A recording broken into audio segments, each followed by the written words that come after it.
पद्म पुराण में 84 लाख योनियों की चर्चा की गई है और ये योनियाँ ऐसी योनियाँ हैं जिसमें जीव लगभग 52 अरब वर्ष तक उन योनियों में चक्र काटता है और उसके पश्चात वह मनुष्य के रूप में जन्म लेता है। मनुष्य बनने के पहले आत्मा क्या क्या बनती है, किन किन रूपों में वह कार्य करती है, उसके उपरांत ही मनुष्य के रूप में अवतरित होती है। तो सबसे पहले तो जीवात्मा वृक्ष योनि में जन्म लेती है और वृक्ष योनि में उसे 20 लाख बार जन्म लेना पड़ता है, क्योंकि वृक्षों के भी इतने प्रकार हैं, इतने रूप हैं, इतने आकार हैं, अनगिनत है, उनकी गिनती नहीं की जा सकती। लेकिन पद्म पुराण में बताया गया है कि 20 लाख बार वह जीवात्मा वृक्ष योनि में जब पूरा जन्म ले चुकी होती है, तब उसके बाद वह जलचर जीव के रूप में जन्म लेती है, जो जल में जीववास करते हैं, जैसे कि मछली, कछुआ, केकड़ा, ये सब जलचर जीव है। और जलचर जीव के रूप में 9 लाख बार जन्म लेना पड़ता है जीवात्मा, तब वह जलचर जीव से मुक्त होती है। फिर वह 11 लाख बार कीट पतंग योनि में जन्म लेती है, जिसमें कीड़े मकोड़े होते हैं, उसमें अवतार लेती है।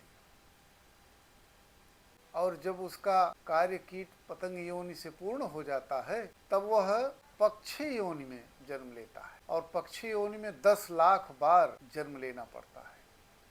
यानी कहने का तात्पर्य कि जो पक्षियों के रूप हैं, जो पक्षियों के प्रकार हैं, वो 10 लाख प्रकार हैं। इसलिए जीवात्मा पक्षी के रूप में 10 लाख बार जन्म लेता है। उसके बाद तब वह पशु योनि को प्राप्त होता है और पशु योनि में 30 लाख बार जीवात्मा को जन्म लेना पड़ता है।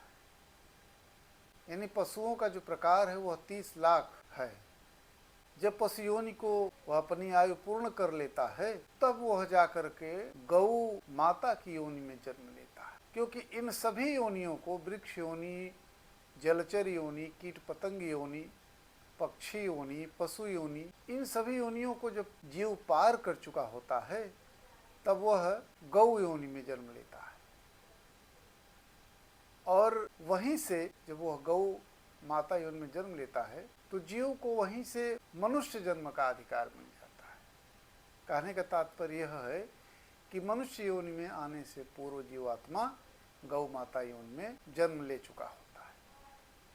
इसके पश्चात जीवात्मा गौ माता योनि के ठीक बाद वह मनुष्य योनि में जन्म लेता है